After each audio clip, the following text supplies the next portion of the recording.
Imagine the roar of a machine that didn't just enter the performance world, but completely upended it.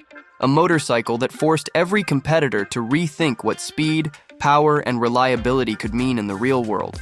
This is the Kawasaki Z1 900 of 1972, the Japanese superbike that stunned the globe by proving a bold gamble could dethrone giants. The early 70s were supposed to belong to someone else, with a rival already claiming bragging rights for the first four-cylinder superbike. But Kawasaki had secretly been developing something bigger, faster, and tougher. When it finally arrived, the Z1 wasn't just another motorcycle. It was a 903cc thunderbolt that shattered speed records and yet could be ridden daily without drama, a balance no one thought possible at the time. It was the machine that put Japanese engineering not just on the map, but at the very top of the hierarchy, forcing Europe to chase and rivals to scramble. Riders suddenly discovered they could have cutting-edge performance and dependability in one package, and that revelation changed motorcycling culture across the U.S. and beyond. The stakes couldn't have been higher. Either Kawasaki's gamble would pay off and cement their reputation, or they'd be remembered as the brand that missed its moment in the spotlight. History, as we know, chose the first path. By the end of this story, you'll see how one motorcycle reset expectations for what a superbike should be, why it mattered to riders then, and why it still matters now.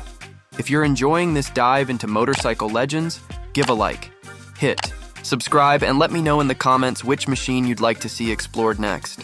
When the Kawasaki Z1 900 of 1972 rolled onto the scene, it wasn't just a new motorcycle, it was a declaration of intent. Kawasaki had been watching the market carefully, measuring the ripple effect that a rival's four-cylinder had created, and realized that their own plans for a 750 would be obsolete the moment it launched. So they scrapped it and went back to the drawing board. What emerged was something unprecedented. A 903cc double overhead cam inline 4, the largest and most advanced production motorcycle engine anyone had ever seen at the time. From the moment the covers came off, the Z1 900 promised not only speed but authority. Riders weren't just buying another bike. They were stepping into a new era of motorcycling where numbers, records, and bragging rights all bent toward Kawasaki. Microstory: the genesis of the Kawasaki Z1 900 is rooted in secrecy. Kawasaki engineers had already been developing their 750 project under the codename New York Steak, a bold label that hinted at the rich ambition of the plan. But when Honda beat them to market with the CB750, Kawasaki realized that a Me Too model wouldn't cut it. Instead of despair, they doubled down. They expanded displacement, pushed for cutting-edge valve timing, and worked in tight secrecy to avoid tipping off rivals. When the Z1 was finally unveiled, it wasn't just a new model. It was Kawasaki's surprise attack, a declaration that they wouldn't settle for second place.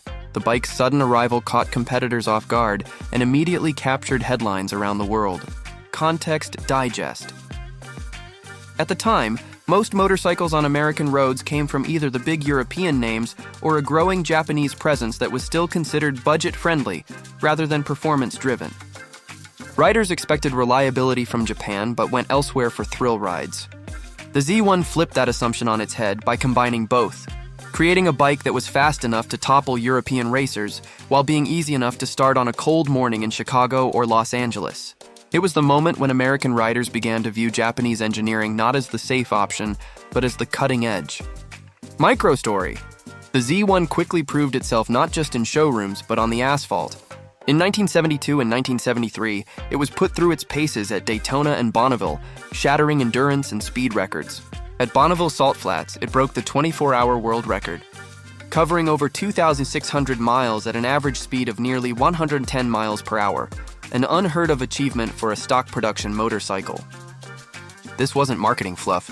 It was empirical proof that the Z1 900 wasn't just fast in theory, it was fast and reliable in punishing real-world conditions. Riders suddenly saw the bike as a machine that could win trophies one day and take you to work the next. That dual nature became the secret sauce of its success. Reflection bridge.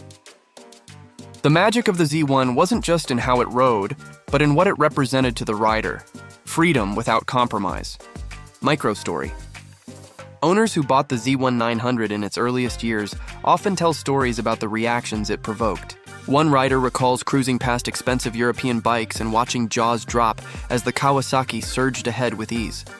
Another tells of how the bike drew crowds at every gas station, people wanting to touch the gleaming four-cylinder engine, to hear the deep exhaust note that sounded unlike anything else. In an era when motorcycles often forced riders to choose between practicality and excitement, the Z1 refused to make that compromise. It was as comfortable on long stretches of American interstate as it was tearing down winding back roads. And that versatility made it a cultural touchstone. Context Digest. The 1970s were a decade of change in America. Gas prices were rising, muscle cars were beginning to fade, and riders were looking for thrills that didn't drain the wallet. The Z1 fit perfectly into that moment. It delivered performance that rivaled or exceeded cars costing many times more, yet it could still be maintained in a suburban garage with simple tools. For younger riders especially, it was a ticket to affordable adrenaline, and that shifted the demographics of motorcycling in America.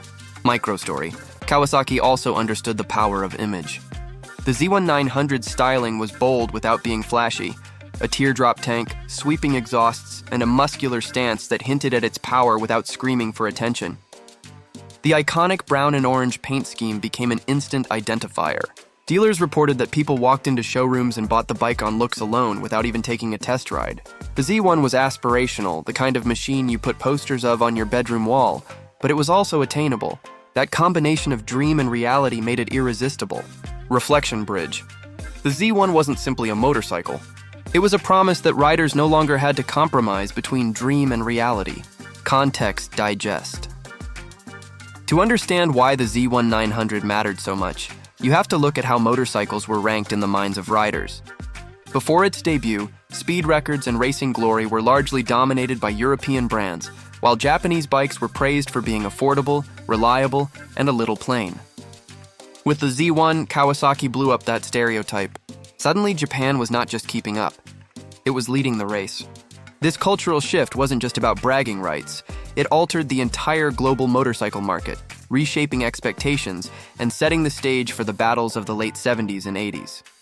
And as Kawasaki's Z1 cemented itself as the benchmark, rivals were forced to play catch-up, a pursuit that would only intensify in the years ahead. The Kawasaki Z1 900 of 1972 didn't stop at shocking the world with its arrival.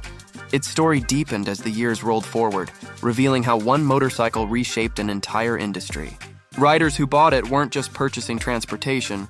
They were stepping into a cultural moment where technology, ambition, and identity all converged. From racetracks to suburban garages, the Z1 became the benchmark, and every competitor scrambled to respond.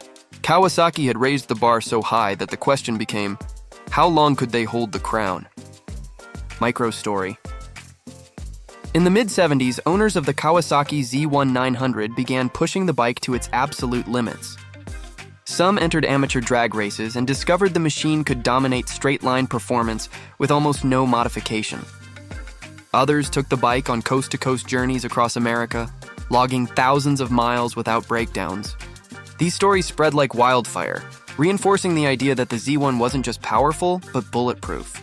In an era when most high-performance machines demanded constant maintenance, the Kawasaki stood apart as both thrilling and dependable. This blend of character cemented its reputation in the riding community. Context Digest. Motorcycle magazines of the era struggled to find appropriate comparisons. They had long treated European sport bikes as the gold standard for speed and handling, while Japanese models were framed as sensible alternatives. But the Z1 900 forced critics to rewrite their categories. It was faster than almost anything on the road, yet accessible in ways European exotics were not.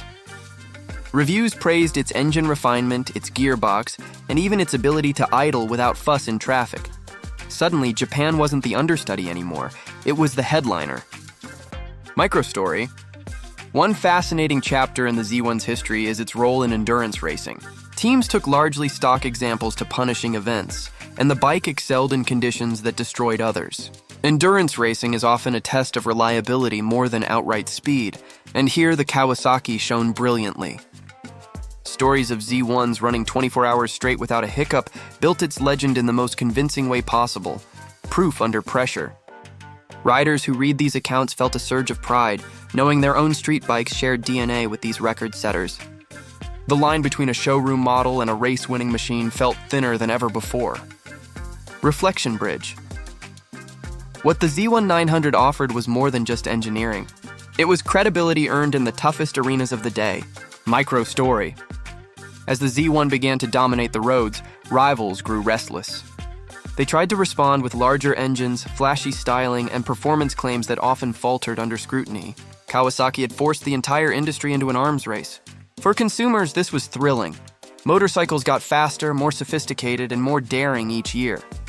But within Kawasaki, the challenge was immense. How could they keep the Z1's aura alive without being eclipsed by the very wave they had started?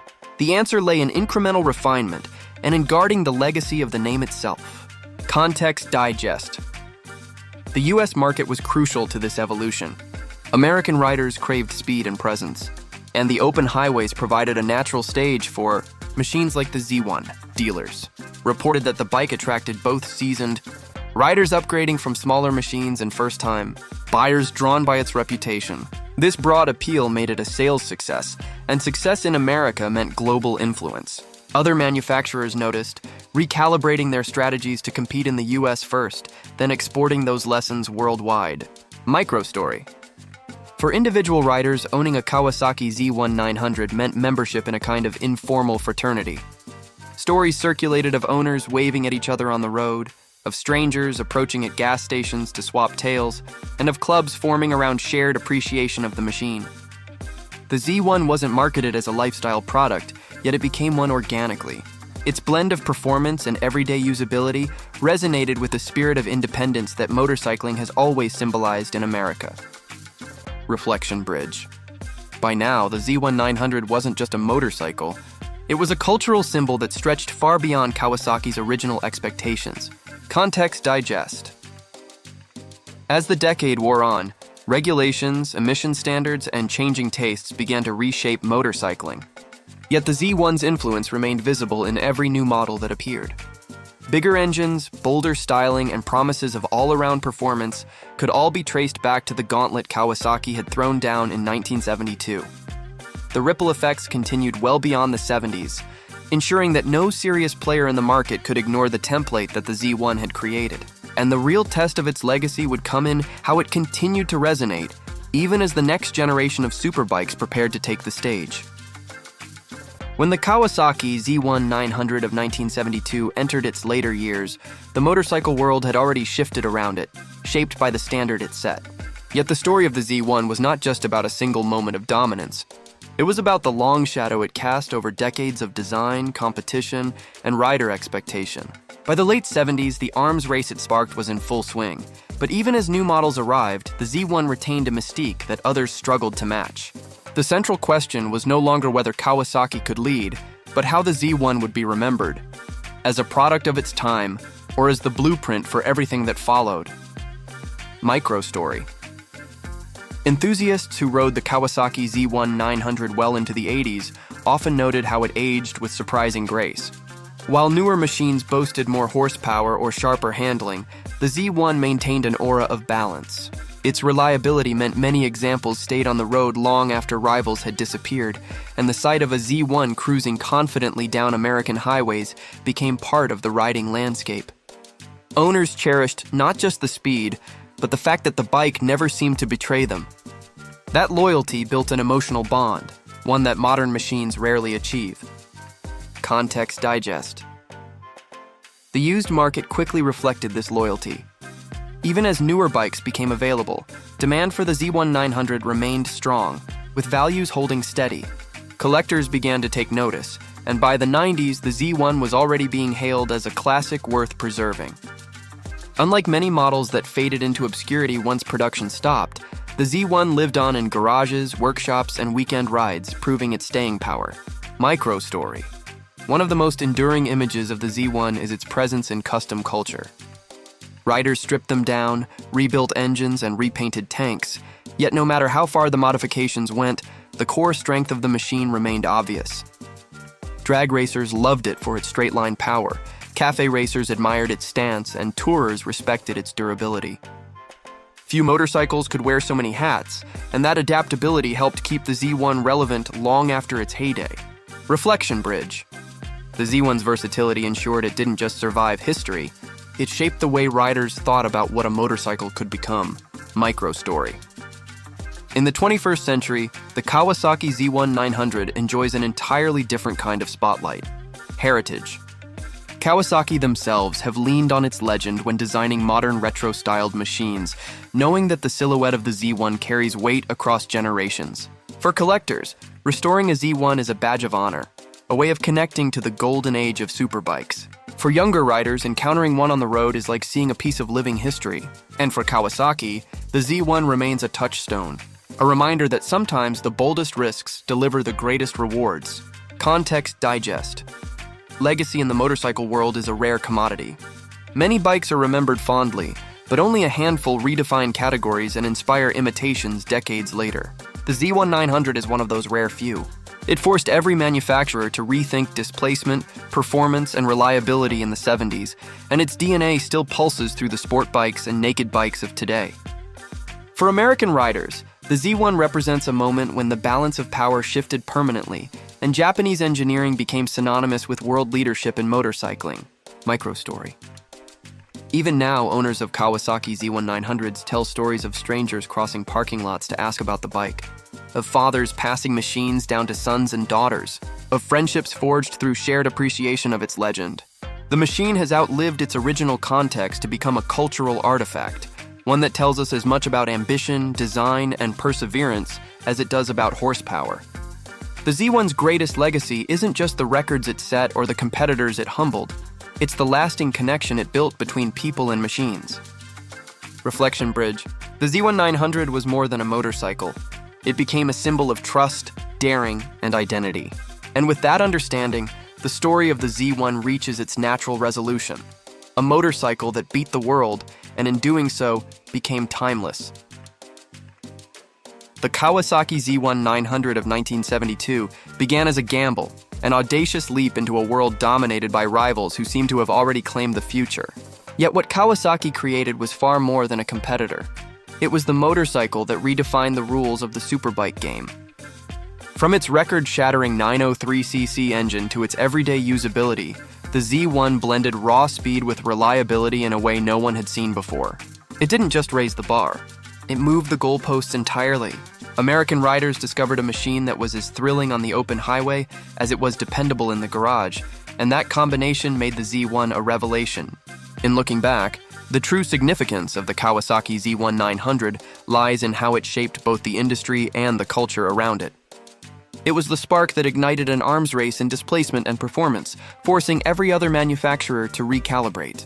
It was also the motorcycle that made Japanese engineering synonymous with leadership, not just value. For owners, it represented a freedom without compromise, the ability to ride hard, go far, and trust that the bike would deliver every time. That reality shifted expectations permanently. Today, the Z1's place in history is secure. Collectors prize original examples, restorers keep them alive with meticulous care, and Kawasaki themselves nod to its silhouette in modern, retro-inspired designs. It remains one of the few motorcycles whose legend has only grown with time, because it wasn't just about numbers or records, it was about the way it made people feel. For US riders especially, the Z1 was proof that world-class performance could be both attainable and reliable. And that revelation changed buying habits, cultural identity, and even the trajectory of global motorcycle design. In the end, the Kawasaki Z1 900 of 1972 was not merely a superbike. It was a turning point. It turned ambition into achievement, doubt into dominance, and a bold gamble into a lasting legacy. That is why, half a century later, the Z1 isn't just remembered, it's revered. The motorcycle that beat the world still rides on, not just in history books, but in the hearts of those who know what it meant to sit astride a machine that forever changed the definition of superbike.